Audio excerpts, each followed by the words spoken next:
Hey, what's up, everyone? 2 days in a row. Happy Tuesday, Wednesday. Who knows?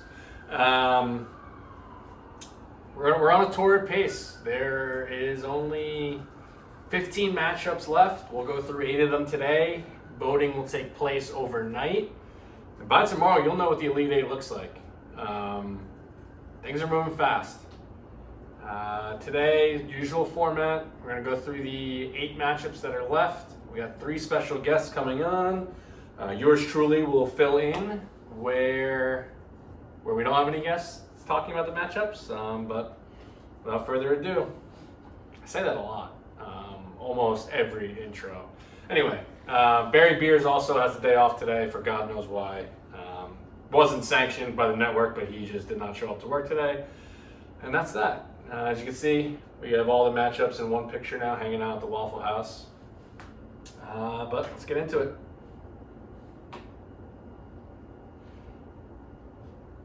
Got the number 1 seed Hot Cheetos versus the number 49 seed Procrastination.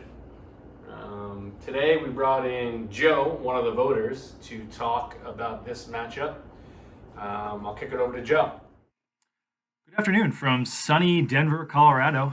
Here to chime in on the matchup between the delicious cheesy snack Cheetos versus the bad habit, or some may even say psychological issue, procrastination. Procrastination coming into this tournament as a strong contender. I think almost everybody can relate to procrastination, unless you're some sort of overachieving go-getter.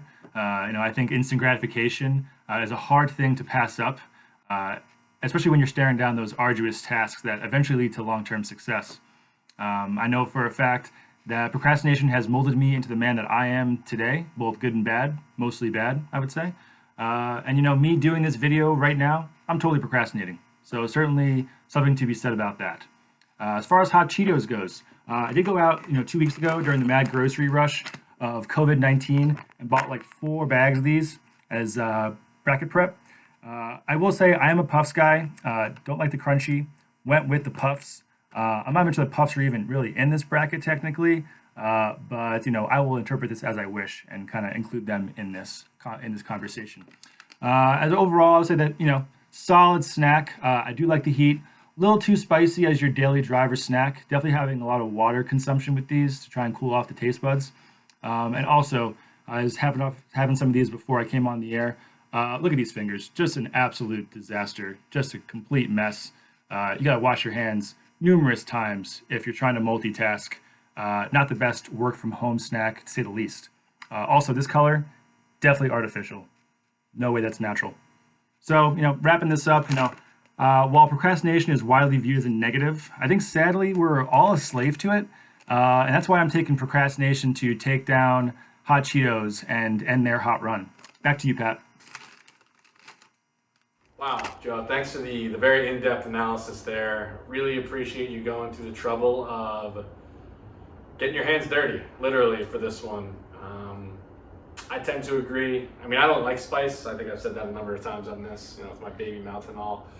But yeah, I do think procrastination will move forward here. It's something that everyone has experience with, and like Joe said, it's the reason for these videos. So really hard to argue with at this stage of the tournament.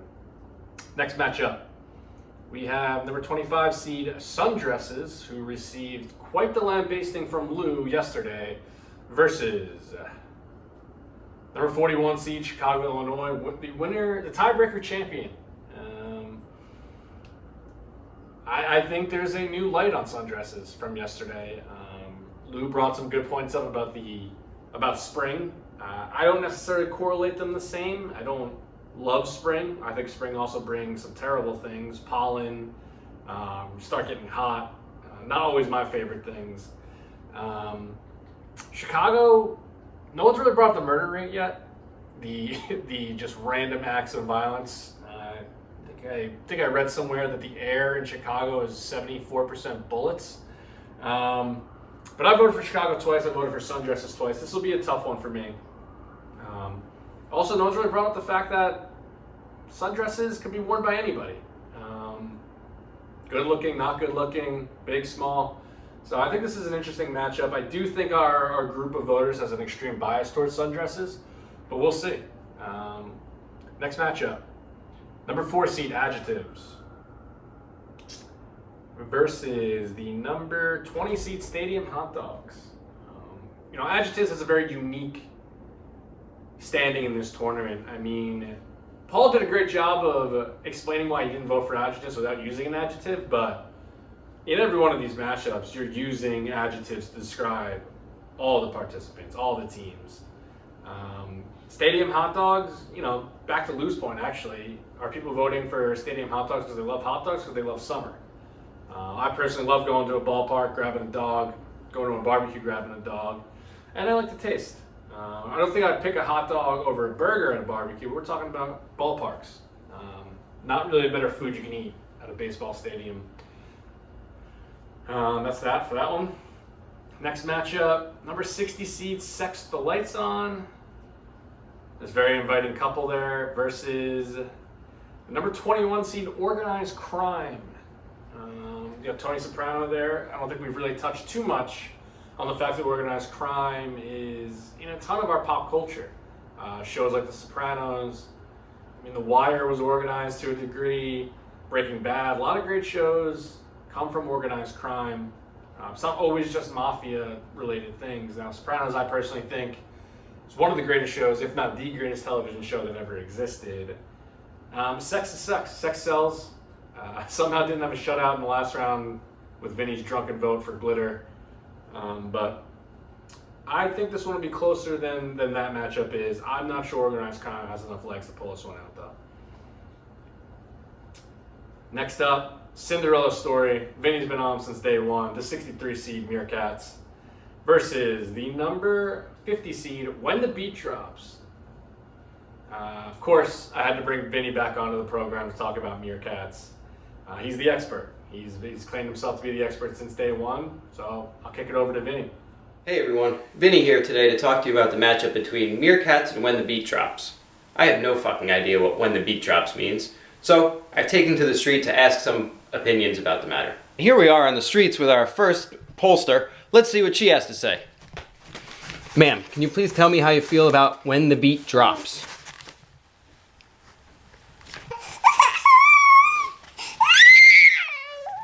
And there you have it, folks. Now, moving on to Meerkats. Let's start off by giving you a couple quick facts about Meerkats. First, Meerkats, or a group of Meerkats, is called a mob, a clan, which is how their fan base got the nickname the Meerkat Mob.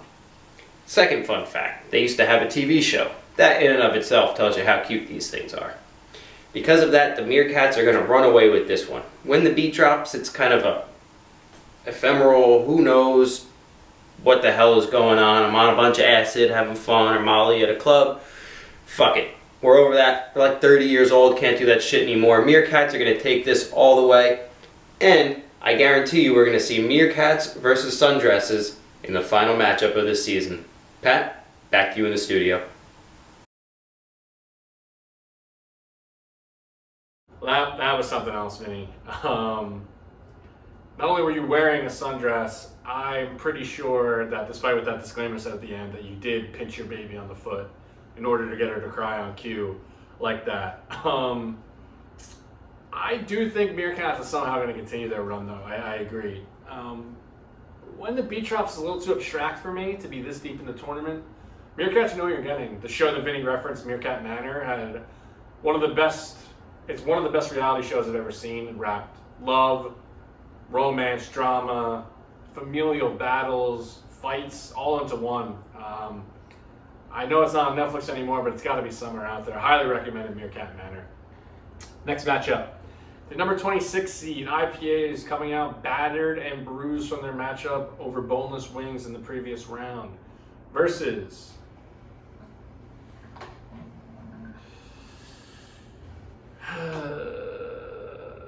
oh my god. Over the number 10 versus the number 10 seed Dry Hand Jobs. I'm unsure how to compare these. I think Dry Hand Jobs has kind of run its course here. With Sex still on the board, I can't imagine this group continuously voting two sex acts through to the Elite Eight.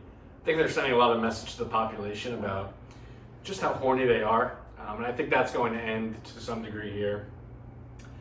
I don't think a lot of the people that voted for wings necessarily hated IPAs. I think it was just a tough matchup, and I expect IPAs to kind of mop up here.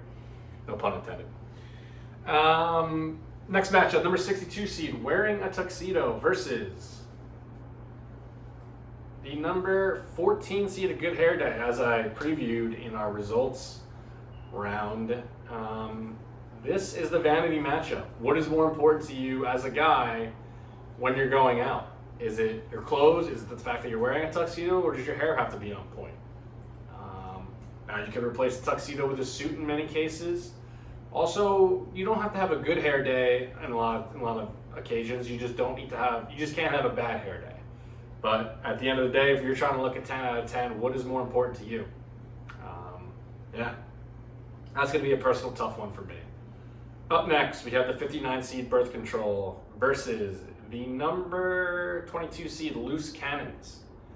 Now for this matchup, I myself, I don't really consider myself to be a loose cannon, so I did bring in my good friend who was a previous tiebreaker, Colin McDonald. Mac, if you want to take this away, over to the Loose Cannon. Keens, what's up, buddy? Hope you're well. Hope you're safe. Hope you're happy. The show has been magnificent. I mean, it's kept me entertained in this, these unprecedented times. Sorry, I'm just making sure the conference call's on mute here. Yep, we're good. Hey, thanks for having me on. What a matchup. You couldn't dream of something like this. I think they're both coming off 7-3 victories. Off their respected opponents from the previous round. You got Birth Control, you got Loose Cannons, both that hit very close to home for me. Let's start with Birth Control.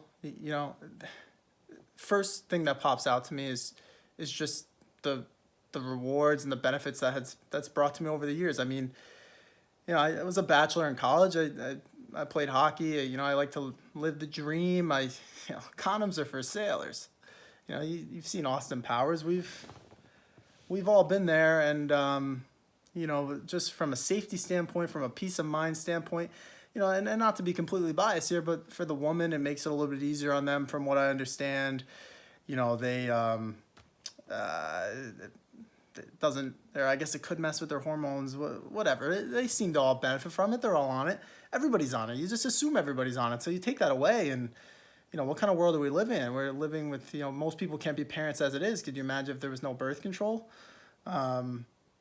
So big supporter, obviously. And Loose Cannons, I mean, again, you've been out with me. I'm one myself. You never know what's going to happen. I'm an asshole. I could just turn into I could do something crazy, get in a fight, what have you. But it's entertaining, You and no one has ever told me, Mac, we hate the fact that you're a loose cannon. No, they love it.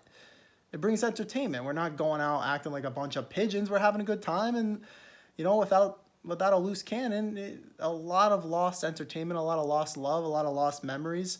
Again, this is a tough matchup. I think what it comes down to, though, Keens, is you're talking to me. I'm a guy who would be a hypocrite. I have many enemies out there. They're going to come on. They're going to say, you're a hypocrite, Mac. You're a hypocrite. You've benefited and you've reaped the rewards from birth control for so many years. I have to go with birth control. I have to. So that's my take, and I'm sticking to it. I wish you well. Thanks for having me on. It's a pleasure. Well, that rang true to me. Definitely a lot of flashbacks to certain nights with Mac being out. Definitely a loose cannon. But as he said, he can't be a hypocrite here. He's got to speak up, stand up for himself versus his detractors, and I can't disagree with the way he voted for himself. I think this will be a very tight matchup. If I had one prediction for a 5-5 tie in this round, it would be this matchup. And who knows who the tiebreaker would be? It's not predetermined. So that's that. Those are the 8 matchups for the Sweet 16. I'll be back tomorrow with the results, hopefully, as long as my voters, aka Vinny, can stay off the sauce and remember to vote. Good night.